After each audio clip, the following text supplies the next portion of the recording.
3, 2, 1, 0.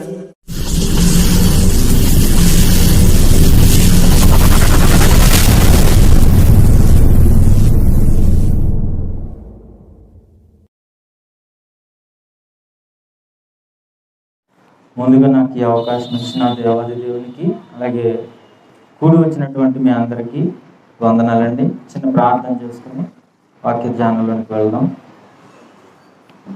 మమ్మల్ని అతిమిక్కిలిగా ప్రేమించిన మా కన్న తండ్రి, మీ ఘనమైన నామానికి, పరిశుద్ధ నామానికి, అతి పవిత్రమైన నామానికి, మీ కుమారుడు మా రక్షకుడైన యేసుక్రీస్తు వారి శ్రేష్టమైన నామంలో హృదయపూర్వకంగా కృతజ్ఞతాస్తుతులు చెల్లించుకుంటున్నాం తండ్రి.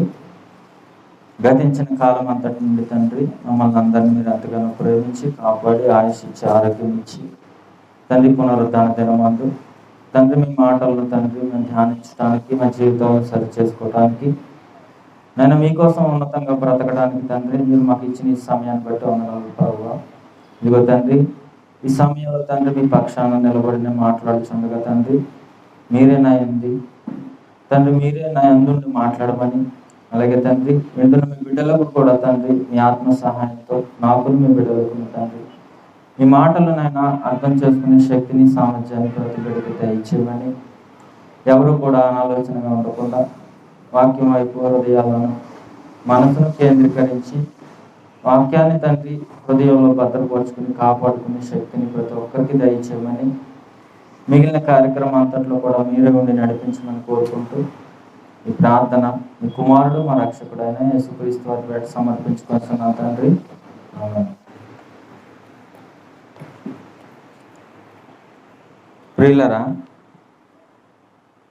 భక్తి అంటే మనకు తెలిసినంత వరకు ఆరాధన, వాక్యం, పాటలు, ప్రార్థన, ఇలా కొన్ని మాటల మీద ఆధారపడి ఇదే భక్తి అనే ఆలోచనలో ఎక్కువ మంది ఉంటామండి. నిజంగా భక్తి అనేది దేవుడు చాలా విషయాలు బైబిల్లో పొందుపరిచాడు. భక్తి విషయంలో ఆయన మాటను అనుసరించి జీవించడం అసలైన భక్తి. ఆయన ఏం చెప్పాడు, ఏం చేయమన్నాడు అనేది ప్రతి ఒక్కరూ కూడా వాక్యాన్ని విని చదివి అర్థం చేసుకుని ఆ ప్రకారంగా జీవించడమే అసలైన భక్తి.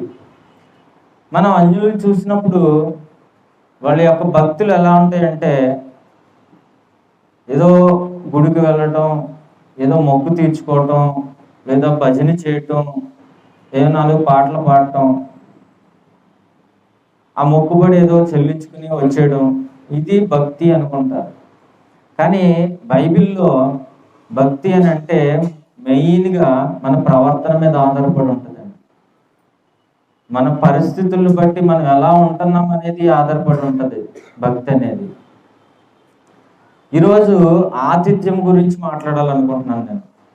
దేవుడు ఆతిథ్య విషయంలో ఎంత ప్రాముఖ్యతనిచ్చాడు అనేది కొన్ని విషయాల మీద మనం ఆలోచన చేసి నేర్చుకుందామండి. సాధారణంగా బంధువులు, స్నేహితులు ఇళ్ళకు వచ్చేటప్పుడు వాళ్ళకి మర్యాద చేస్తాం, ఆతిథ్యం. వాళ్ళని గౌరవించి వాళ్ళకి కావలసినవి ఏంటో వాళ్ళకి ఇస్తూ ఉంటాం. వాళ్ళకి ఇబ్బంది లేకుండా అన్నీ సమకూరుస్తాం. అదే బంధువులు అస్తమానం వస్తున్నారు అనుకోండి, ఏమనిపిస్తుంది అంటే మళ్ళీ కొంచెం ఇబ్బంది పడతాం. అప్పుడప్పుడు వస్తే బాగుంటుంది, కానీ మాటికి వస్తుంటే ఆ గౌరవాన్ని పోగొట్టుకుంటారు. మనము కూడా ఎవరింటికైనా అప్పుడప్పుడు వెళ్తే మర్యాద బాగానే ఉంటుందండి. కానీ అస్తమానం చిటికి మాటికి వెళ్తున్నాం అనుకోండి, ముందు చూపించిన మర్యాద ఏదైతే ఉందో, ఆ గౌరవం ఏదైతే ఉందో రాను రాను తగ్గిపోతూ ఉంటుంది. ఇవి మన పరిస్థితులను బట్టి ఉంటాయండి. అలాగే ప్రత్యేకంగా ఏదైనా వేడుకలు కానీ, ఫంక్షన్లు కానీ, పెళ్ళిళ్ళు కానీ ఇలాంటివి ఏమైనా చేసినప్పుడు కూడా చాలామంది వస్తుంటారు. వాళ్ళందరికీ కూడా మనం మర్యాదలు చేస్తూ ఉంటాం. అందులో కూడా తేడాలు ఉంటాయండి. మనకి నచ్చిన వాళ్ళు వస్తే ఒకలా ఉంటుంది మన ప్రవర్తన, మనకి నచ్చని వాళ్ళు వస్తే ఒకలా ఉంటుంది.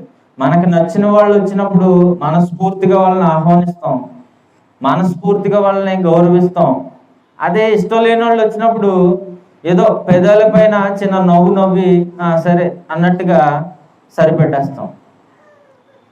అలాగే పరిస్థితులు బాగలేనప్పుడు, మన ఇంట్లో పరిస్థితులు బాగలేవు, ఇబ్బందుల్లో ఉన్నాం, బాధల్లో ఉన్నాం, అలాంటి సమయంలో ఒకవేళ ఎవరైనా మన ఇంటికి చుట్టాలు లాంటి వాళ్ళు వచ్చినప్పుడు అక్కడ ఉన్న పరిస్థితి వేరేలా ఉంటుంది. ఆ పరిస్థితుల్లో మనం వారికి ఆతిథ్యం ఇవ్వలేము, చాలా ఇబ్బంది పడతాం. వాళ్ళని ఎలాగా మనం గౌరవించాలి, ఎలాగ వాళ్ళని తిరిగి పంపించాలి అని ఎన్నో రకాలుగా ఆలోచన చేస్తాం, ఇబ్బందులు పడతాం. కొంతమంది అయితే సనుక్కుంటూ ఇప్పుడే రావాలా, ఇలాంటి టైంలోనే రావాలా, మనకి ఎందుకు ఈ పరిస్థితి, ఇలా వచ్చారు, ఇలాగా మన మీద ఈ భారం మళ్ళీ దోటి పడింది అని మనసులో సనుక్కుంటూ కూడా మనం మర్యాదలు చేస్తూ ఉంటామండి. ఇంకొంతమంది ఎలా ఉంటారంటే, ఎవరికైనా ఇప్పుడు సపోజ్ మనమే ఉన్నామండి, మన దగ్గర బాగా డబ్బు ఉంది, మన దగ్గర బాగా కొంతంత కలిగి ఉన్నాం అన్నప్పుడు మన ఇళ్ళకి ఎక్కువగా వస్తూ ఉంటారు. ఎందుకంటే మన యొక్క ఆస్తిని చూసో మనకున్న దాన్ని బట్టి. అలాంటి బంధువులు కూడా మనకి ఉంటారు. అలాగే పిలిచినప్పుడు కూడా ఎవరినైనా మనం, లేదా మనల్ని పిలిచినప్పుడు కూడా స్థాయిని బట్టి పిలుస్తామండి. మన ఇంట్లో పెళ్ళి ఉంది, లేదా ఒక ఫంక్షన్ ఉంది, మనం బంధువుల్ని స్నేహితులను పిలవడానికి వెళ్ళినప్పుడు వాళ్ళ స్థాయిని బట్టి పలానోళ్ళని మనం ఇంటికి వెళ్ళి గౌరవంగా పిలవాలి అన్నట్టు, కొంచెం ఇదిగా ఉన్న వాళ్ళకి ఏదో ఫోన్ చేస్తే సరిపోద్ది, లేకపోతే ఎవరినో పంపిస్తే సరిపోద్ది అన్నట్టుగా ఈ రకరకాలుగా ఉంటాయండి మనుషుల ఆలోచనలు, చాలా రకాలుగా ఉంటాయి. అయితే మనం ఏ పరిస్థితిలో మనం ఉండాలి, ఆతిథ్య విషయంలో మనం ఎలా ఉండాలి, బైబిల్ ఏం చెప్పింది అని అంటే, బంధువులు చుట్టాలు ఇవన్నీ మామూలు విషయాలండి. అసలు ఆతిథ్యము అని అంటే ప్రత్యేకత అయింది, అది ప్రత్యేకమైన పరిస్థితులను బట్టి మనం చేయాలండి. బంధువులు ఉన్నారో వాళ్ళు వస్తారో వాళ్ళని మనం పంపించేస్తాం, అక్కడితో అయిపోద్ది, అది పెద్ద ఇంపార్టెంట్ కాదు. కానీ కొన్ని పరిస్థితుల్లో ఆతిథ్యం అనేది ఎలా ఉంటుందంటే,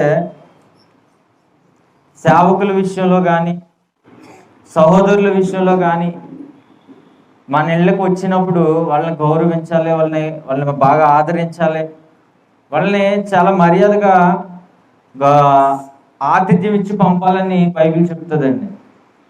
పూర్వకాలం ఆ అపరిచితులు వచ్చినప్పుడు వాళ్ళు అలాగే ఇచ్చేవారు. బైబిల్ దేవుడు అదే చెప్పాడు వాళ్ళకి, ఎవరైనా పరదేశులు వచ్చినప్పుడు వాళ్ళని ఆదరించమన్నాడు.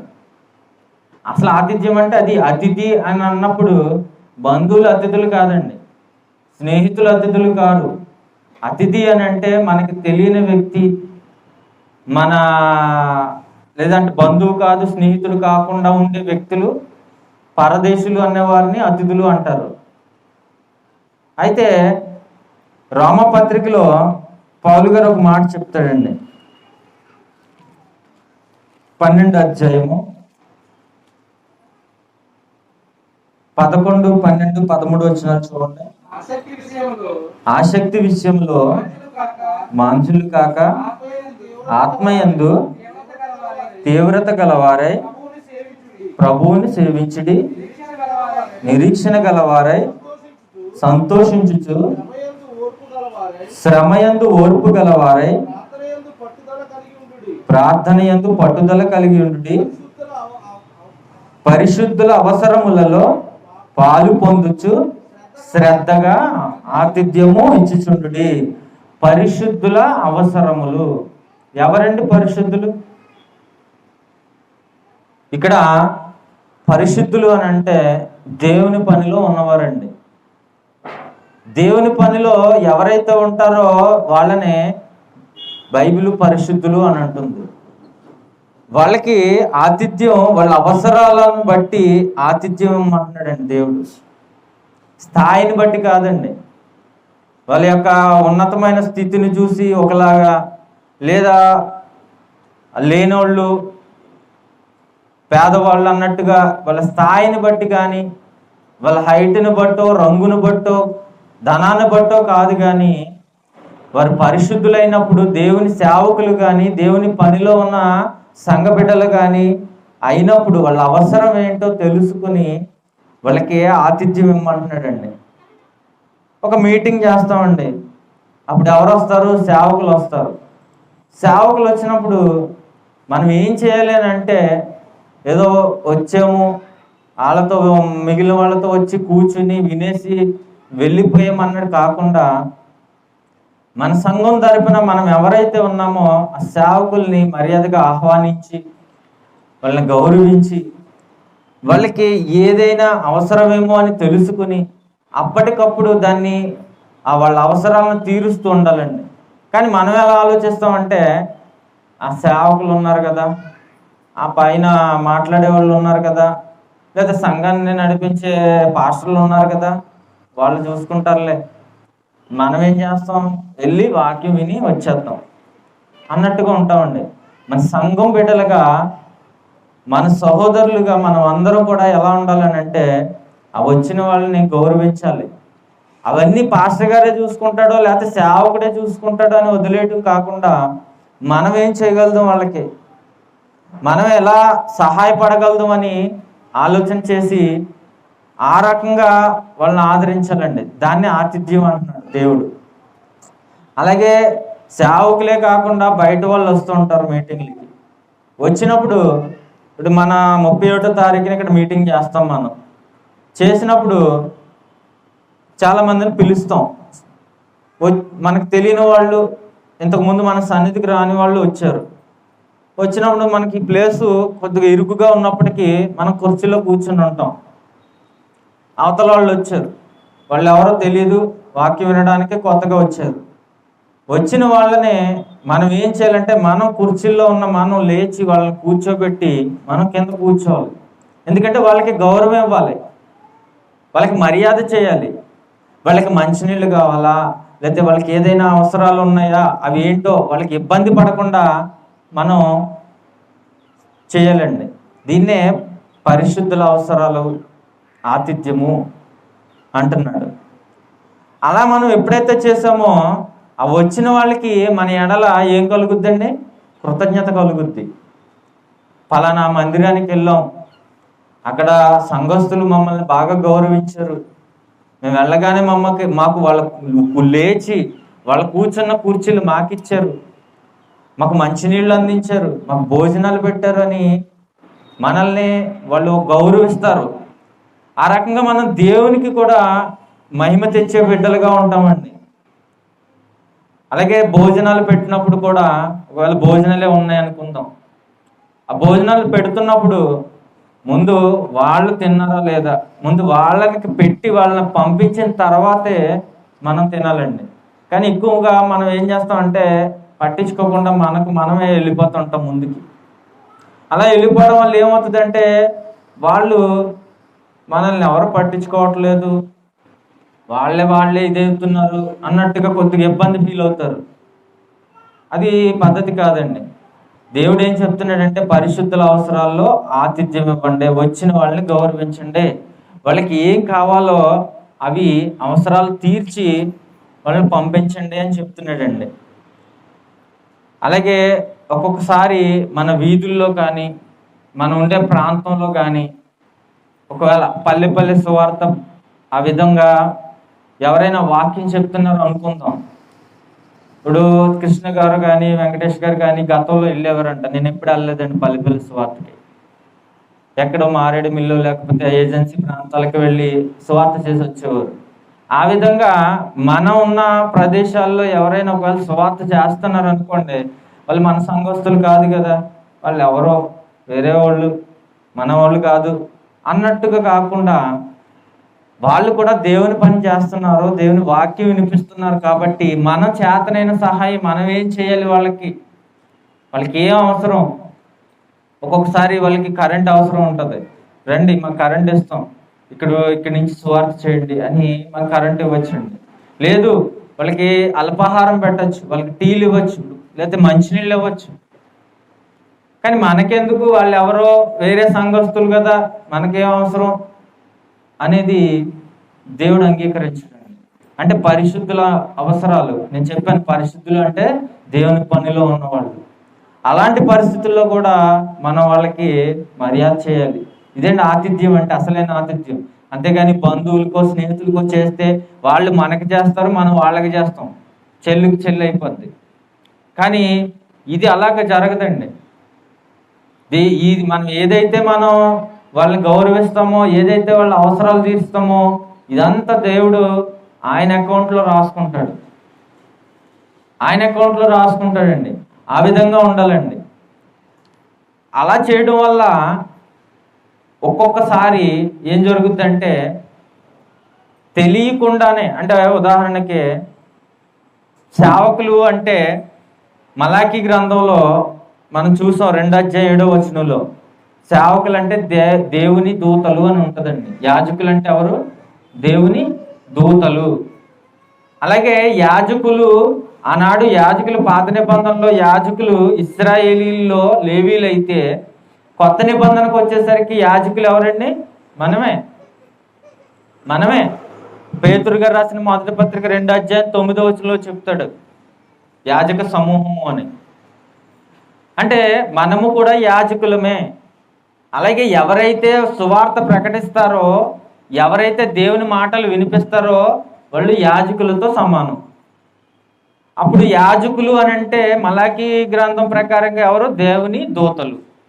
ఇప్పుడు అలాగే మన సేవకులకి కానీ, మనం ఉన్న ఏరియాలో ఒకవేళ ఎవరైనా సువార్త చెప్తున్నప్పుడు వాళ్ళు కూడా దేవుని సేవకులు అయినప్పుడు వాళ్ళకి మనం మర్యాద చేస్తే, వాళ్ళకి మనం ఆతిథ్యం ఇస్తే ఎవరికి ఇచ్చినట్టు అండి? దేవుని దూతలకు ఇచ్చినట్టు, దేవదూతలకు ఇచ్చినట్టు. మనకు తెలియకుండానే మనం ఎవరికి ఆతిథ్యం ఇస్తున్నాం? దేవుని దూతలకు, దేవదూతలకు. అదే మాట దేవుడు కూడా చెప్తాడండి, బైబిల్లో కూడా చెప్తాడు. హెబ్రీలకు రాసిన పత్రిక 13:1 చూడండి. సహోదరులారా, సహోదర ప్రేమ నిలువరముగా ఉండనీయుడి, ఆతిథ్యము చేయ మరవద్దు అన్నాడండి. మరిచిపోవద్దు. ఆతిథ్యము అనేది మరిచిపోకండి. దాని వలన కొందరు ఎరుగకయే దేవదూతలకు ఆతిథ్యము చేసిరి. కొందరు ఏం చేశారంటండి? వాళ్ళకి తెలియకుండానే దేవదూతలకు ఆతిథ్యం చేశారంట. అంటే వచ్చిన వాళ్ళు దేవదూతలు అనే విషయం కూడా వాళ్ళకి తెలియదు. మనుషులు అనుకున్నారు వాళ్ళకి ఆతిథ్యం ఇచ్చారు, కానీ ఇచ్చింది ఎవరికనంటే దేవదూతలకి. ఎవరైతే సువార్త పనిలో ఉన్నవారో వాళ్ళందరూ కూడా దేవుని దృష్టిలో దేవదూతలు అనుకుంటే, వాళ్ళకి సేవ చేసినప్పుడు, వాళ్ళకి సహాయం చేసినప్పుడు, వాళ్ళకి ఆతిథ్యం ఇచ్చినప్పుడు మనం దేవదూతలకి ఆతిథ్యం ఇచ్చిన దాంతో సమానం అండి, సమానం. అది కూడా మనకి అబ్రహాం గారి విషయంలో చూడొచ్చండి. అబ్రహాం గారు ఓ ముగ్గురికి ఆతిథ్యం ఇస్తాడు. వాళ్ళు ఎవరో చూద్దామండి. ఆదికాండము 18:1 మరియు మమ్రే దగ్గరనున్న సింధూర వనములో అబ్రహాము ఎండవేళ గుడారపు ద్వారమందు కూర్చుని ఉన్నప్పుడు యెహోవా అతనికి కనపడెను. అతడు కన్నులెత్తి చూసినప్పుడు ముగ్గురు మనుష్యులు అతని ఎదుట నిలువబడి ఉండిరి. అతడు వారిని చూచి గుడారపు వాకిట నుండి వారిని ఎదుర్కొనుటకు పరుగెత్తుకుని నేల మట్టుకు వంగి, ప్రభువా నీ కటాక్షము నా మీద ఉన్న ఎడల ఇప్పుడు నీ దాసుని దాటిపోవద్దు. ఒక ముగ్గురు మనుషులు కనిపించారండి ఆయనకి. వాళ్ళని ఎదుర్కొన్నాడు, వాళ్ళకి పిలిచాడు, రండి మా ఇంటికి రండి, మా ఇల్లు దాటకుండా వెళ్ళొద్దు, మేము ఇచ్చే ఆతిథ్యం తీసుకోండి అని చెప్పి వాళ్ళకి ఆతిథ్యం ఇస్తాడండి. వాళ్ళు ఎవరు అని అంటే దేవదూతలు అండి. వాళ్ళు దేవుని దూతలు. వాళ్ళు ఎందుకు వస్తారు అని అంటే సొదొమ గొమొర్రా పట్టణాల విషయంలో తీర్పు తీర్చడానికి వస్తారు వాళ్ళు. అవి వచ్చినప్పుడు ఆ ముగ్గురు దేవదూతలకి అబ్రహాం గారు ఆతిథ్యం ఇచ్చి ఆ తర్వాత ఆ సొదొమ గొమొర్రా పట్టణాల విషయంలో ఆయన బ్రతిమలాడుకుంటాడు. అక్కడ అబ్రహాము గారికి మనుషులుగానే కనిపించారు, కానీ ఎవరండి వాళ్ళు? దేవదూతలు. అంటే తెలియకుండానే ఆయన దేవదూతలకి ఏమిచ్చాడండి? ఆతిథ్యం ఇచ్చాడు. అదే చెప్తుందండి బైబిల్, సేవకులకి ఆతిథ్యం ఇవ్వడం మరవద్దు. మనకు తెలియకుండానే మనం దేవదూతలకి ఆతిథ్యం ఇచ్చిన వాళ్ళం అవుతాం. అలాగే ఇచ్చే ఆతిథ్యం ఎలా ఉండాలంటే మనస్ఫూర్తిగా ఉండాలి. కొత్త నిబంధనకు వచ్చేసరికి సేవకులు, సంఘ బిడ్డలు, సహోదరులు అని పిలుస్తారు. వీళ్ళలో ఎవరికైనా సరే ఈ ఆతిథ్యం ఇచ్చేటప్పుడు వాళ్ళని మర్యాదగా వాళ్ళకి మర్యాద ఇచ్చినప్పుడు, వాళ్ళని గౌరవించినప్పుడు, ఆదరించినప్పుడు మనస్ఫూర్తిగా ఇవ్వాలి. అంతేగాని ఏదో వచ్చాడు కదా, చూడకపోతే బాగోదు, గౌరవించకపోతే బాగోదు అన్నట్టుగా, లేదా మనసులో ఏదో వేరే ఆలోచన పెట్టుకుని. ఎందుకంటే అండి ఇప్పుడు పరిస్థితులు ఎలా ఉన్నాయంటే పైకి ఒకలా కనపడుతున్నారు, లోపల ఒకలా ఉంటున్నారు మనుషులు. పైకి మంచివారుగా నవ్వుతున్నారు, కానీ లోపల ఏదో ఒక ఆలోచన, ఏదో ఒక ద్వేషం లేదా అసూయ, ఈ రకమైన ఆలోచనలతో ఉంటారండి. కొంతమంది సేవకులు ఇంటికి వచ్చేటప్పటికి సైడ్ అయిపోతూ ఉంటారు. పిల్లలు, పెద్దవాళ్ళు కూడా పక్కకి వెళ్ళిపోతూ ఉంటారు. ఎందుకనంటే ఇప్పుడు వచ్చాడు, బుర్ర తినేస్తాడు, వాక్యం అంటాడు, ప్రార్థన అంటాడు, చర్చికి రమ్మంటాడు, ఇది తలకాయ నొప్పి నాకెందుకు అన్నట్టుగా దాక్కుంటారు. ఆ మనిషి వెళ్ళేంత వరకు, ఆ సేవకుడు వెళ్ళేంత వరకు మళ్ళీ వాళ్ళ మధ్యకి రారండి. ఎందుకంటే గతంలో మేము అలాగే ఉండేవాళ్ళు.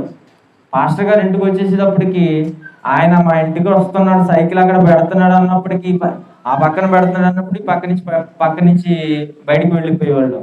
ఇంకా మా అమ్మగారికి తప్పేది కాదు, ఇంకా ఆవిడే చూసుకుని పంపించేది. అలాగా ఎవరైనా వచ్చినప్పుడు కొంతమంది ఏం చేస్తారంటే ఇలాగే పక్కకి వెళ్ళిపోతూ ఉంటారండి, పట్టించుకోరు. ఎవరో ఉన్నారులే, చూసుకుంటారు, మా ఆవిడ చూసుకుంటుంది, లేదా మా ఆయన చూసుకుంటాడు, లేదా మా అమ్మ మా నాన్న చూసుకుంటారు అని మిగిలిన వాళ్ళు ఏం చేస్తారంటే వాళ్ళ పనుల్లో మునిగిపోవటము, ఏదో ఎక్కడికో వెళ్ళాలన్నట్టు అర్జెంటుగా పరిగెట్టుకుని వెళ్ళిపోవటమో జరుగుతుందండి. కానీ అలా ఉండకూడదు. ఒక సేవకుడు కానీ, ఒక సంఘ సహోదరుడు కానీ మన ఇంటికి వచ్చాడు, ప్రార్థించడానికి వచ్చాడు, మన ఇబ్బందుల్లో ఉన్నామని తెలిసి మనల్ని ఆదరించడానికి వచ్చినప్పుడు వాళ్ళకి మనస్ఫూర్తిగా మర్యాద చేయాలండి.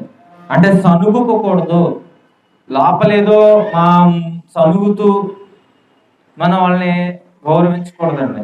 అలాంటి మనసు మనకు ఉండకూడదు. అదే పేతురు గారు చెప్తాడండి. పేతురు గారు రాసిన మొదటి పత్రిక 4వ అధ్యాయం 8-9.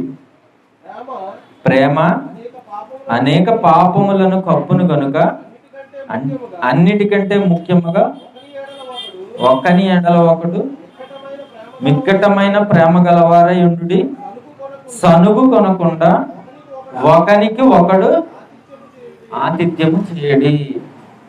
ప్రేమ కలిగి ఉండాలండి. ఎంత ప్రేమ అంటే కొలవలేనంత ప్రేమ కలిగి ఉండాలి సహోదరుల విషయంలో. ఆ ప్రేమతో వాళ్ళని గౌరవించాలి, వాళ్ళకి ఆతిథ్యం ఇవ్వాలి. అదే చెప్తున్నాడండి, ఆతిథ్యము అనేది మంచి లక్షణం. ఆతిథ్యం ఇవ్వడం అనేది దేవుడికి ఇష్టమైన లక్షణం అండి, దేవుడు కోరుకున్న లక్షణం. ప్రతి బిడ్డలో కూడా ఆ లక్షణం ఉండాలి అని ఆయన ఆలోచిస్తాడండి, కోరుకుంటాడు. అంటే భక్తి చేస్తున్నాము అని అంటే ఏంటి అని అంటే ఇలాంటి లక్షణాలు కలిగి ఉండాలండి ప్రతి ఒక్కరం కూడా. ఆయన ఏది కోరుకుంటున్నాడు దేవుడు మన నుంచి ఏం ఆశిస్తున్నాడు ఆయన, మన నుంచి ఏది కావాలి, ఏది చూడాలని ఆయన పరితపిస్తున్నాడు అని మనం తెలుసుకున్నప్పుడు ఇలాంటి లక్షణాలు ఎన్నో ఉంటాయండి బైబిల్లో మంచివి. అందులో ఒక్కొక్కటిగా మనం పాటిస్తూ ఉండాలి. ఎందుకనంటే అండి, ప్రతిదీ కూడా సమయం వస్తుంది, ప్రతి దానికి కూడా. ఇప్పుడు ఆతిథ్యం అనేది మనకి రాదు, మనం ఇచ్చే అవసరం ఉండదు అనడానికి లేదండి. ప్రతి ఒక్క కుటుంబంలో కూడా, ప్రతి ఒక్కరికి కూడా ఈ సందర్భం, ఈ అవకాశం ఖచ్చితంగా వస్తుంది. వచ్చినప్పుడు దాన్ని మనం వినియోగించుకోవాలి. ఎప్పుడైతే మనం దేవుడు చెప్పినట్టుగా మనం నడుచుకుంటే, దేవుడు కోరుకున్న ఆ లక్షణాల్లో మనం కూడా ఆ లక్షణాలు, ఆయనకి కావలసిన లక్షణం ఏదైతే ఉందో అది మనం ఆయనకి నెరవేర్చిన వారు అవుతాం, ఆయన అనుకున్నది చేసిన వాళ్ళం అవుతామండి. ఇప్పుడు సంఘ పెద్దలు ఉంటారు, ప్రతి సంఘానికి కూడా పెద్దలు ఉంటారు. పెద్ద పెద్ద సంఘాలు ఉన్నాయనుకోండి, వాళ్ళకి ఇంతమంది పెద్దలని ఏర్పాటు చేస్తారు. ఆ కార్యక్రమాలన్నీ కూడా వాళ్ళే చూసుకోవాలి, ఆ పెద్దలే చూసుకోవాలి. సేవకుడు వాళ్ళకి హెడ్గా ఉండి వాళ్ళకి అన్నీ చెప్తుంటాడు. ఈ సంఘ పెద్దలు ఎవరైతే ఉన్నారో, ఒక సభ చేయాలని అంటే వీళ్ళందరూ ఏకమయ్యి అవన్నీ చూసుకోవాలండి. అయితే ఎవరు పడితే వాళ్ళు సంఘ పెద్దలా అంటే దేవుడు ఒప్పుకోడు. దేవుడు ఒప్పుకోడండి. నేను సంఘ పెద్దగా ఉంటాను, నేను మొదటి నుంచి సన్నిధి చర్చిలో ఉంటున్నాను, లేదా ఎన్నోసార్లు నేను ఎన్నో వేల డబ్బులు నేను కానుకిచ్చేసాను, లేదా ఈ గుడి కోసం, ఈ మందిరం కోసం నేను ఎంతో కష్టపడిపోయాను, నేను పని చేసేసాను, నేను కట్టించేసాను, కాబట్టి సంఘ పెద్దగా ఉండే అధికారం నాకే ఉంటుంది, నేనే ఉండాలి అనే ఆలోచన మనకు ఉందనుకోండి, దేవుడు ఒప్పుకోడు. ఎందుకనంటే సంఘ పెద్దకు కూడా ఈ ఆతిథ్యము ఇచ్చే లక్షణం ఉంటేనే ఆయన అంగీకరిస్తాడండి. ఆయన అంగీకరిస్తాడు. నువ్వు పరిశుద్ధులకి ఆతిథ్యం ఇచ్చే లక్షణం కలిగి ఉన్నావా లేదా అని దేవుడు చూస్తాడండి. తిమోతి గారికి రాసిన పత్రిక, మొదటి పత్రిక 3వ అధ్యాయము మొదటి నుంచి అండి.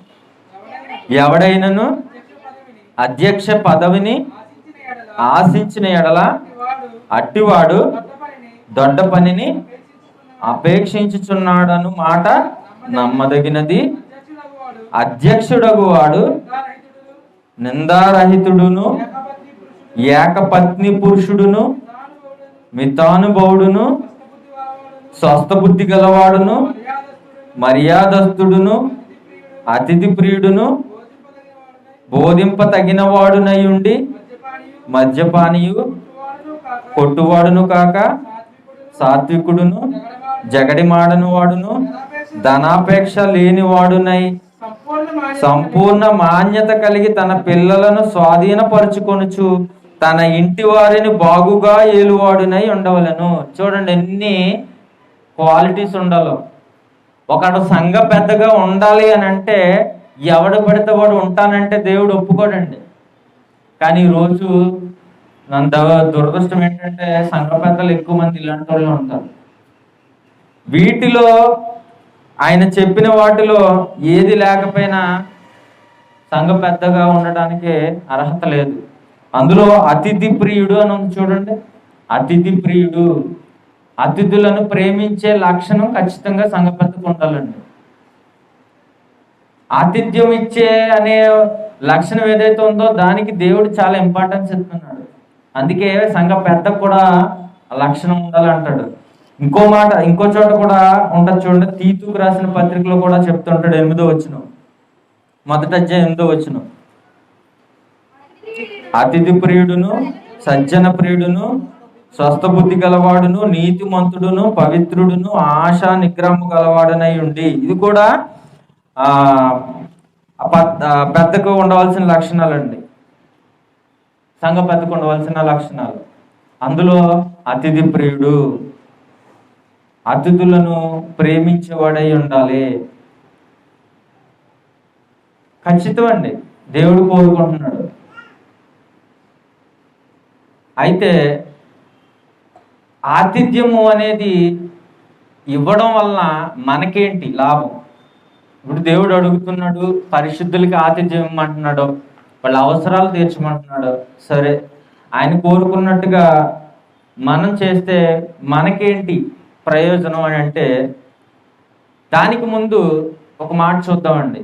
ఆతిథ్యం ఇవ్వడం కోసం కూడా ఒక ఆయన ప్రాణాలు పెట్టడానికి సిద్ధపడిపోయాడండి. ప్రాణాలకు తెగించి ఆతిథ్యం ఇచ్చాడండి నాకు సందర్భంలో. అంటే ఆ లక్షణం కోసం ఏం చేశాడు ఆయన? ప్రాణాలకు తెగించాడు. రాజుల మొదటి గ్రంథము 18వ అధ్యాయము మొదటి నుంచి.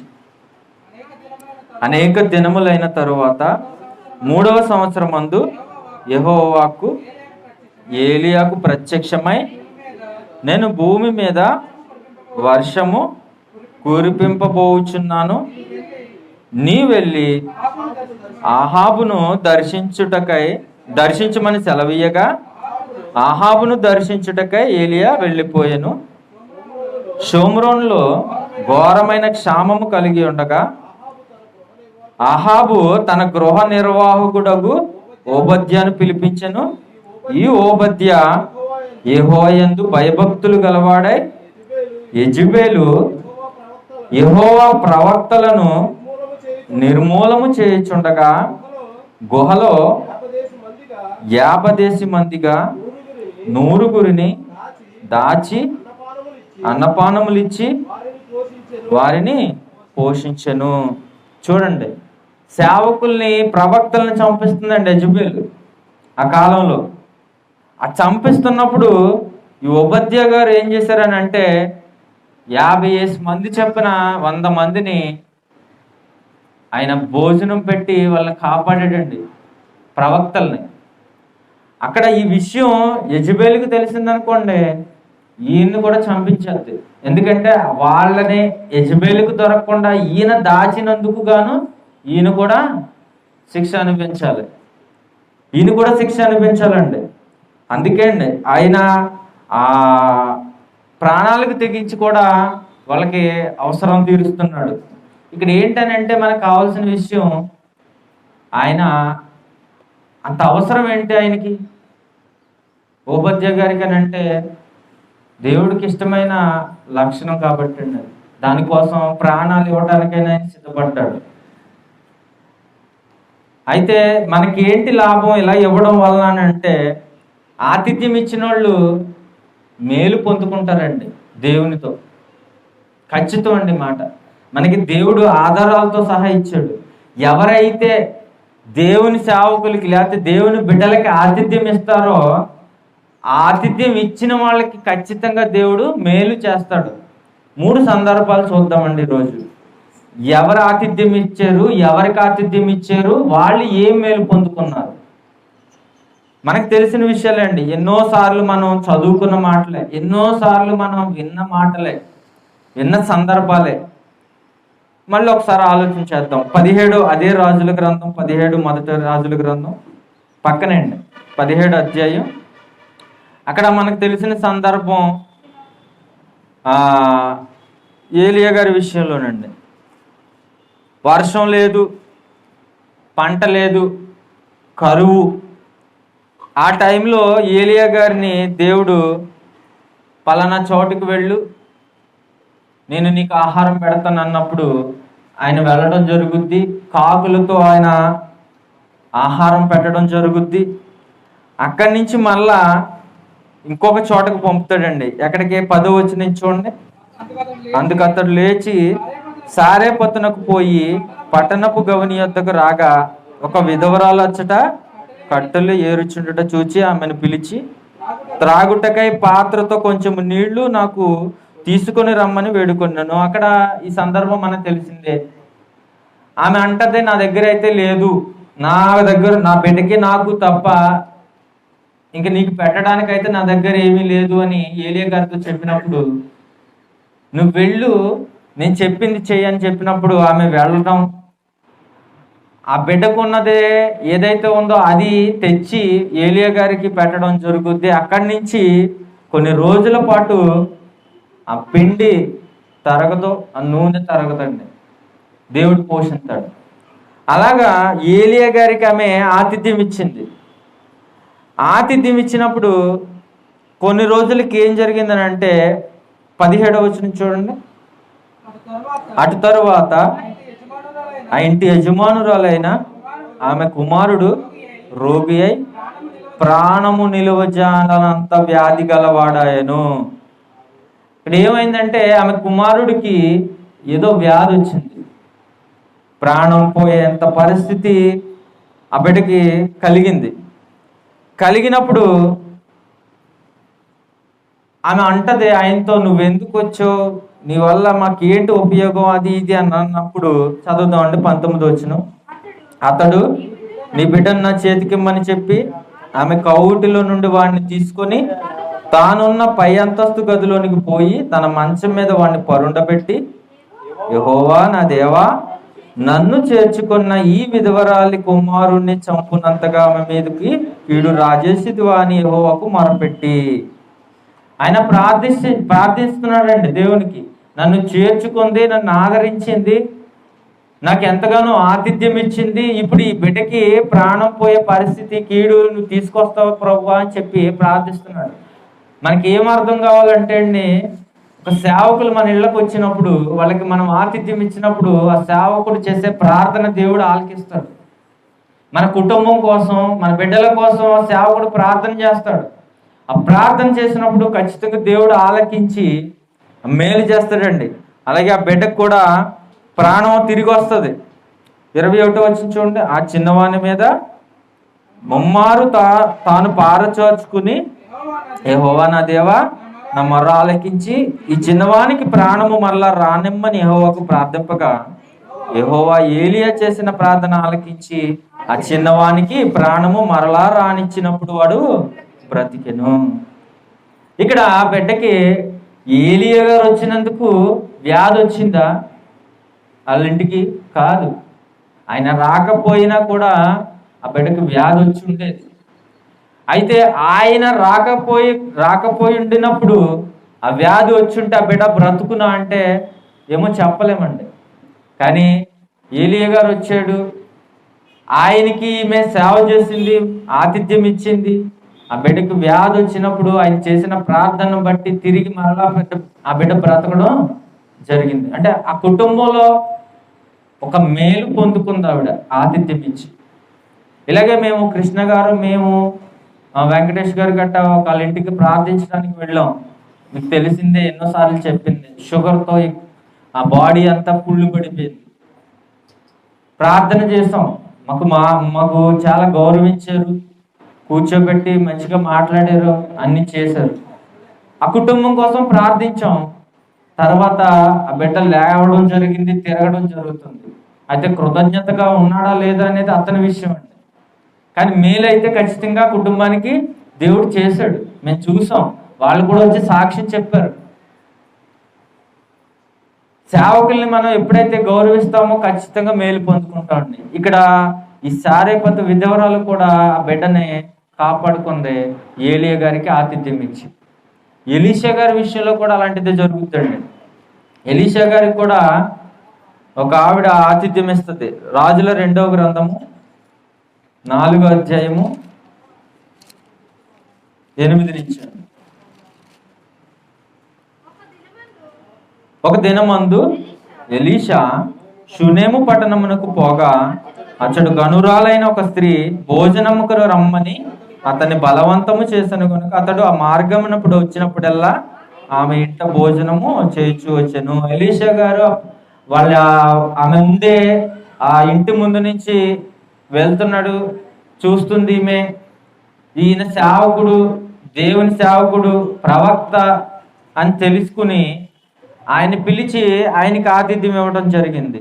తర్వాత అతని కోసం ఒక గది కట్టించి, ఒక మంచము, ఆయనకి ఏవైతే అవసరం ఉందో ఆ అవసరాలన్నీ అక్కడ ఏర్పాటు చేసి ఆయన వచ్చినప్పుడల్లా ఆమె ఆయనకి ఆతిథ్యం ఇవ్వడం జరుగుతుందండి. అలా జరుగుతున్నప్పుడు ఆమె పొందుకున్న మేలేంటో చూద్దామండి.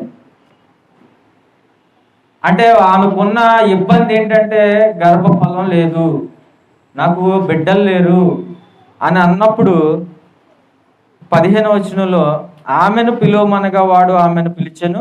ఆమె వచ్చి ద్వారమందు నిలువగా ఎలీషా మరుసటి ఏట ఈ ఋతువున నీ కౌగిట కుమారుడుండుడని ఆమెతో అనెను. ఆ మాట విని, దైవజనుడు అయిన నా ఏలినవాడ, అలాగూ పలకవద్దు, నీ దాసురాలునైన నాతో అబద్ధమాడన వద్దనెను. పిమ్మట ఆ స్త్రీ గర్భవతి అయి మరుసటి ఏట ఎలీషా తనతో చెప్పిన కాలమున కుమారుణ్ణి కనును. చూసారా, ఒక సేవకుడికి ఆతిథ్యం ఇచ్చింది, కుమారుణ్ణి పొందుకుంది. అంటే మేలు కలిగిందా లేదా కుటుంబంలో? అక్కడ సారేపతు విధవరాలు ఏలియా గారికి ఆతిథ్యం ఇచ్చినప్పుడు చనిపోవలసిన బిడ్డను బ్రతికించుకుంది. ఇక్కడ బిడ్డలు లేని ఈమె బిడ్డను సంపాదించుకుందండి. ఆతిథ్యము వలన మనకేంటి మేలు అని అంటే, దేవుడు ఖచ్చితంగా మనం చేసేది ఏదైనా సరే వృధా పోనివ్వడండి, తిరిగి మనకి ఏదో ఒక విధంగా మేలు చేస్తాడు. అలాగే కొత్త నిబంధనలో కూడా ఇలాగే ఆతిథ్యం ఇచ్చిన వాళ్ళలో ఒక ఆయన ఒక మేలు పొందుకుంటాడు. అది కూడా చూద్దామండి. అపోస్తల కార్యాలు 28వ అధ్యాయము 1 నుంచి. మేము తప్పించుకున్న తర్వాత ఆ ద్వీపము మెలితే అని తెలుసుకుంటామే. అనాగరికులకు ఆ ద్వీపవాసులు మాకు చేసిన ఉపచారం ఇంతంత కాదు. ఎలాగనగా, అప్పుడు వర్షము కురియుచు చలిగా ఉన్నందున వారు నిప్పు రాజబెట్టి మమ్మును అందరినీ చేర్చుకొనిరి. వాళ్ళు పౌలు గారు వాడలో ఉన్నప్పుడు ఒక గొప్ప తుఫాన్ రావడం, ఆ వాడ బద్దలైపోవడం, అక్కడి నుంచి వాళ్ళు సముద్రంలో ఎటు వెళ్తున్నామో తెలియని పరిస్థితుల్లో ఆ చీకట్లో ఒక ద్వీపానికి చేరుకున్నారండి. ద్వీపం అంటే మీకు తెలుసు కదా, సముద్రం మధ్యలో ఉంటుంది. ఐలాండ్ అంటాం. సముద్రం మధ్యలో మనకి అండమాన్, నికోబారు అని ఉంటాయండి. అవి ఎలా ఉంటాయంటే మనకలాగా ఇలాగ మంచి వాతావరణం ఉండదండి. మనుషులు కూడా అనాగరికులు ఇప్పటికీ ఉన్నారండి. అనాగరికులు మనకే, మన ఇండియాకి దగ్గరలోనే ఒక ద్వీపం ఉందంటండి.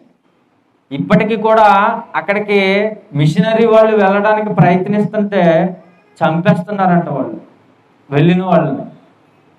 ఎందుకనంటే వాళ్ళకే ప్రాణభయం. మనల్ని చూసేసరికి చూడండి, ఈ అంతరిక్షం నుంచి జీవులు వస్తూ ఉంటాయి అంటారు, వాళ్ళని ఏలియన్స్ అంటారు. ఏలియన్స్ ఉన్నారు, ఏలియన్స్ వచ్చారు అని అప్పుడప్పుడు మనకి మాటలు వినపడుతూ ఉంటాయి. అలాగే మనల్ని చూస్తారంట వాళ్ళు. ఎవరైనా వాళ్ళకి దేవుడు మాటలు చెప్దామని వెళ్తే మనల్ని, మన ఈ వేషధారణ, ఈ బట్టలు, ఇవన్నీ చూసి వీళ్ళెవరో వేరొక గ్రహం నుంచి వచ్చారు, వీళ్ళు మనల్ని చంపడానికి వస్తున్నారు అనే భయంతో వాళ్ళ దగ్గరికి రాకముందే వాళ్ళని చంపేస్తుంటారంట. అనాగరికులండి. అలాంటి వాళ్ళే వీళ్ళుని. కానీ వీళ్ళు ఏం చేశారండి, పౌలు గారిని చేరదీశారు. అక్కడికి ఎంతమంది అయితే వాడ నుంచి తప్పించుకున్నారో వాళ్ళందరినీ కూడా వాళ్ళు చేరదీసి ఆతిథ్యం ఇచ్చారండి. వాళ్ళకి ఆతిథ్యం ఇచ్చినప్పుడు ఏం జరుగుద్దంటే, ఆయన్ని పాము కరిచేద్ది పౌలు గారిని. వాళ్ళు ఏమనుకుంటారంటే, వీడు దుర్మార్గుడు, వీడు దుష్టుడు, అందుకే పాము కరిచేసింది, వీడు ఎలాగ చచ్చిపోతాడు. అంటే వీళ్ళు దేవత కింద పూజిస్తారు వాళ్ళు పాముని. మన దేవుడు వాళ్ళని శిక్షిస్తున్నాడని. అయితే అక్కడ చనిపోతాడా అని ఎదురు చూస్తుంటే ఆయన చనిపోడు పౌలు గారు. దాన్ని ఎలా దులుపుకుని అలా పాడేస్తాడు, కానీ ఏమవదు ఆయనకి. అప్పుడు వీళ్ళు అనుకుంటారు, వీళ్ళు నిజంగా దేవుళ్ళే అనుకుంటారు, దేవదూతలు అనుకుంటారండి. అనుకున్న తర్వాత వాళ్ళకి ఆతిథ్యం ఇస్తారు, వాళ్ళని గౌరవిస్తారు, వాళ్ళని బాగా చూసుకుంటారు అక్కడికి వచ్చిన వాళ్ళని. అప్పుడు ఏమవుతుందంటే 7వ వచనం చూడండి. పొప్లి అని ఒకడు ఆ ద్వీపములో ముఖ్యుడు, అతనికి ఆ ప్రాంతములో భూములుండెను. అతడు మమ్మను చేర్చుకొని 3 దినములు స్నేహభావముతో ఆతిథ్యం ఇచ్చాను. 3 రోజులండి, 3 రోజులు వాళ్ళకి ఆతిథ్యం ఇచ్చాడంట ఆ పొప్లి అని అతను. అప్పుడు పొప్లి యొక్క తండ్రి జ్వరము చేతను రక్త భేది చేతను బాధపడుచు పండుకొని ఉండెను. పౌలు అతని వద్దకు వెళ్ళి ప్రార్థన చేసి అతని మీద చేతులుంచి స్వస్థపరచెను. ఇది చూసి ఆ దీపములో ఉన్న కడమ రోగులు కూడా వచ్చి స్వస్థత పొందిరి. ఈ పొప్లి అనే అనేవాడి తండ్రి జ్వరంతో బాధపడుతున్నాడంట. జ్వరం అంటే మీరు చిన్న విషయంగా తీసుకోకూడదు. ఏజెన్సీ ప్రాంతాల్లో జ్వరం వచ్చిందనుకోండి, ఆ మనిషి బ్రతుకుతాడో లేదో చాలా కష్టం. విష జ్వరాలు అంటారండి వాటిని. నాకు తెలుసండి, మా అత్తగారిది రంపచోడవరమే. అక్కడ జ్వరం వచ్చింది అంటే ఆ వర్షాకాలం ఎక్కువ వస్తూ ఉంటాయండి, శీతాకాలం అని. ఏదైనా జ్వరం రాగానే పరిగెట్టుకుని పెద్ద హాస్పిటల్కి వెళ్ళిపోతుంది మా అత్తగారు. ఎందుకంటే ఎన్నో మరణాలు చూశారండి వాళ్ళు అక్కడ విష జ్వరాలతో. భయంకరమైన జ్వరాలు, చాలామంది చనిపోవడం నేను కూడా విన్నాను అక్కడ ఆ జ్వరాలతో.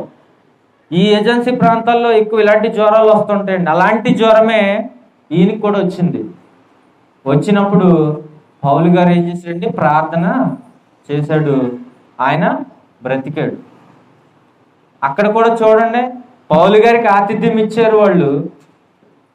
ఆయనే కాకుండా ఆ పొప్లి అనేవాడి తండ్రే కాకుండా ఇంకా ఎంతమంది అయితే రోగులు ఉన్నారో వాళ్ళందరూ కూడా స్వస్థత పొందుకున్నారు. ఎందుకంటే వచ్చిన వాళ్ళని వాళ్ళు ఆదరించారు కాబట్టి. ఏం అర్థం అవ్వాలంటే మనకి, సేవకుల్ని మనం గౌరవించినప్పుడు, సేవకుల్ని మనం ఆదరించినప్పుడు, వాళ్ళకి మర్యాద చేసినప్పుడు, వాళ్ళకి ఆతిథ్యం ఇచ్చినప్పుడు ఖచ్చితంగా దేవుడు మనకి మేలు చేస్తాడు. ఏది కూడా వృధా పోదు. మనం ఏదైనా ఒకవేళ 10 రూపాయలు ఖర్చు పెట్టామనుకోండి, దాన్ని దేవుడు ఉంచుకోడు, తిరిగి రెట్టింపు మనకి ఇచ్చేస్తాడు. అందుకే దేవుడు ఆతిథ్యం ఇమ్మంటున్నాడు. అదొక మంచి లక్షణంగా అలవాటు చేసుకోవాలండి, మనం అలవాటు చేసుకోవాలి. ఇంకొకటి, ఇప్పుడు ఆతిథ్యం ఇవ్వడం అంటే మన ఇంటికి వస్తేనే ఆతిథ్యం ఇవ్వడం, మన ప్రాంతానికి వస్తేనే ఆతిథ్యం ఇవ్వడం కూడా కాదండి. ఎలా అంటే, ఇప్పుడు మన సంఘంలో మన బిడ్డలు, మన అందరం సహోదరులకి ఇక్కడ ఉన్నాం. మనలో ఒక్కొక్కసారి కొన్ని ఇబ్బందులు వస్తుంటాయి. అనారోగ్య సమస్యలు రావచ్చు, ఆర్థిక సమస్యలు రావచ్చు. కానీ నోరు తెరిచి ఎవరిని అడగలేని పరిస్థితి. ఎందుకంటే కొంత అహం అనేది లేదా ఈగో అనేది ఉంటుంది మనిషికి, అడగనివ్వదు. నేను ఈ పరిస్థితిలో ఉన్నాను, కొద్దిగా హెల్ప్ చేయండి అని అడగనివ్వదండి మనసు. ఎందుకంటే కొంత ఫీల్ ఏదైతే ఉందో, మనం అడిగితే తక్కువైపోతామేమో అనే ఒక ఆలోచనతో ఆ ఇబ్బంది పడతానే ఉంటాం. కానీ ఎదుటి వాళ్ళని మనం సహాయం చేయమని కోరుకోలేము. కానీ ఏదో ఒక విధంగా ఎవరో ఒకరి ద్వారా మనకి ఆ విషయం తెలుస్తుంది. అరే, పలానా సహోదరుడు ఇలా బాధపడుతున్నాడు, పలానా సహోదరులు ఇలా ఆర్థికంగా ఇబ్బందులు పడుతున్నారు, కనీసం భోజనం చేయడానికి కూడా కొంచెం ఇబ్బందిగా ఉంది వాళ్ళకి అని మనకు తెలిసింది. తెలిసినప్పుడు మనకెందుకులే, ఇంటికాడ ఉండి ప్రార్థన చేస్తే దేవుడు చూసుకుంటాడు అని ప్రార్థన చేసేస్తే కనుక అది ప్రతిఫలం ఉండదండి. ఏం చేయాలి? వాళ్ళ ఇంటికి వెళ్ళి వాళ్ళని పరామర్శించి, వాళ్ళకి ఆదరించి, ప్రార్థన చేసి, వాళ్ళకి అవసరమైతే కొంత ఆర్థిక సహాయం చేయగలిగితే, మన దగ్గర ఉంటే, లేనప్పుడు చేయమని దేవుడు ఎప్పుడు చెప్పడండి. మన దగ్గర ఉన్న దాంట్లో కొంత పట్టుకెళ్ళి వాళ్ళకి ఇచ్చి, వాళ్ళకి సపోర్ట్గా నిలబడినప్పుడు, వాళ్ళకి ధైర్యాన్ని ఇచ్చినప్పుడు దేవుడు మనల్ని కూడా ఆ పరిస్థితిలో ఆదుకుంటాడండి. అటువంటి పరిస్థితి మనకు ఎదురైనప్పుడు దేవుడు ఖచ్చితంగా కాపాడతాడండి. నేను కృష్ణ గారిలో అదే చూశాను. ఆయన ఏదైనా విషయం తెలిసింది, ఎవరికైనా బాగాలేదు అని తెలిసినప్పుడు వాళ్ళు పిలవకపోయినా ఈయన తెలుసుకుని మాకు ఫోన్ చేసి, ఆనంద్ గారు ఇలా పలానా వాళ్ళకి బాగాలేదంటే వెళ్దామంటే ప్రార్థన చేయడానికి అని చెప్తాడు. వెళ్తాం, వెళ్ళామండి. అలాగా తెలుసుకుని వెళ్ళాలి. అది ఒక సేవకుడిగా కృష్ణ గారికేనా? మనకు లేదా? బాధ్యత మనకు లేదా? స్త్రీలుగా మీకు లేదా? తెలుసుకోండి. ఇప్పుడు మనం ఎప్పుడు ఇలాగే బ్రతుకుదామా, ఇలాగే గడిపేద్దామా రోజులు? మేలు వద్దా? దేవుడితో మేలు పొందుకోవద్దా? పొందుకోవాలంటే మనం ఏదో చేయాలి కదా. స్త్రీలుగా మీరు కూడా మీకు అందుబాటులో ఎవరైనా ఇబ్బందుల్లో ఉన్నారన్నప్పుడు మీరు చేయగలిగినంత సహాయం చేయండి, వెళ్ళండి. కనీసం మంచినీళ్ళు ఇచ్చినా దేవుడు దాన్ని ఎక్కువగానే తీసుకుంటాడు. వాళ్ళకి సహాయం చేసినప్పుడు తెలుసుకుని, వాళ్ళ ఇబ్బందుల్లో పరామర్శించి, వాళ్ళకి బాధలు ఉంటే వాళ్ళని అర్థం చేసుకుని చేయగలిగితే సహాయం చేయండి. చివరికి ఒక మాట చూపించి నేను ముగిస్తానండి. హెబ్రీ పత్రిక 6వ అధ్యాయం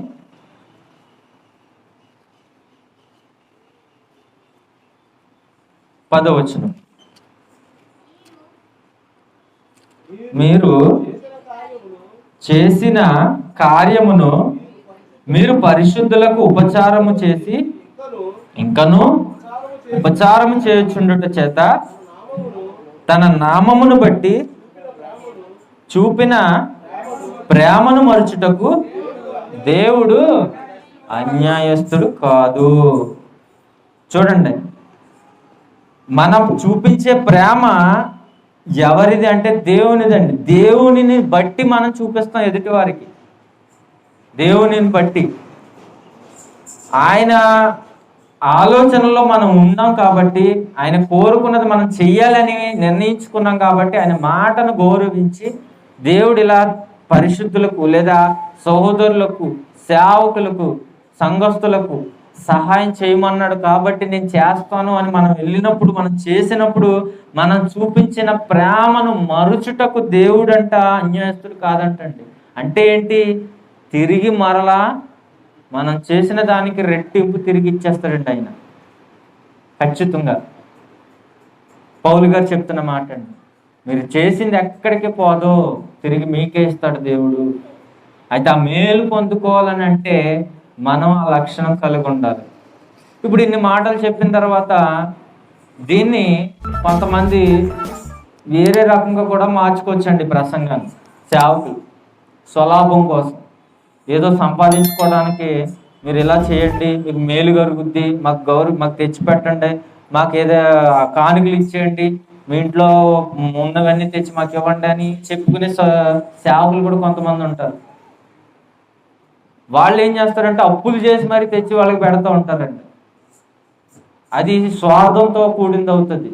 అంటే ఏదో ఇప్పుడు పెద్ద పెద్ద సంఘాలు ఉన్నాయండి, వాళ్ళు టీవీల్లో స్పాన్సర్ చేయండి 10,000 అవుతుంది, ఒక ఎపిసోడ్ స్పాన్సర్ చేస్తే దేవుడు మీ ఇంట్లో గొప్ప కార్యం చేస్తాడు అన్నప్పుడు వాళ్ళు ఏం చేస్తారంటే ఏదో మన ఇంట్లో ఏదో జరుగుద్ది కాబట్టి నేను చెయ్యాలి అని అప్పు చేసి తెచ్చైనా సరే వాళ్ళకి ఇచ్చేస్తూ ఉంటారు. తర్వాత వీళ్ళు అప్పుల పాలైపోతారు తప్ప వీళ్ళ ఇంట్లో ఎటువంటి మేలు జరగదు. ఎందుకంటే అక్కడ ఆలోచన ఎలా ఉందంటే ప్రేమ ఉండదు. మనకేదో జరుగుద్ది, మనకేదో మేలు కలుగుద్ది, మనకేదో కలిసి వచ్చేద్దన్న ఆలోచనతో చేసేది. అలాంటి ఆలోచనలు ఉండకూడదండి. ఇక్కడ కూడా మమ్మల్ని గౌరవించండి, మేము సేవకులుగా మేము దేవుని మాటలు చెప్తున్నాం కాబట్టి మీరు మమ్మల్ని గౌరవించండి, మాకు ఆతిథ్యం ఇవ్వండి అని నేను చెప్పట్లేదు. అది మేము కోరుకోవట్లేదు. చెప్పేది ఏంటంటే ఎవరైనా వచ్చినప్పుడు మేము మనస్ఫూర్తిగా, మేము కూడా మా ఇంటికి వచ్చినప్పుడు మేము కూడా అలా ఉండాలి, మీ ఇంటికి వచ్చినప్పుడు మీరు అలా ఉండాలి. అది మేమే కావచ్చు, వేరే వాళ్ళే కావచ్చు, ఎవరైనా కావచ్చు, మన సంఘ బిడ్డలు కావచ్చు. ఆ ప్రేమను కలిగి ఉండాలి. ఆ విధంగా దేవుడిచ్చేటువంటి ఆ మేలును పొందుకోవాలని కోరుకుంటూ నా మాటలు ముగిస్తున్నానండి. చిన్న ప్రార్థన చేసుకున్నాం. మహాపరిశుద్ధుడా, పరలోకమందున్న మా తండ్రి, ఇంతవరకు తండ్రి మీకు ఇష్టమైన లక్షణాల్లో తండ్రి ఆతిథ్యం అనేది ఒకటి ఉందండి తండ్రి. ఇంతవరకు దాని గురించిన ఆలోచన నైనా కొన్ని మాటలు తండ్రి మేము చూడటం జరిగింది నాయన. తండ్రి ఇన్న మాటల ప్రకారంగా మేము కూడా తండ్రి మీ బిడ్డల విషయంలో, మా సహోదరుల విషయంలో, సంఘస్థుల విషయంలో, సేవకుల విషయంలో తండ్రి వాళ్ళని గౌరవించడానికి, మర్యాద చేయడానికి, లేదా వరకు ఆతిథ్యం ఇవ్వడానికి తండ్రి మంచి ఆలోచన కలిగి ఉండడానికి సహాయం దయచేయండి తండ్రి.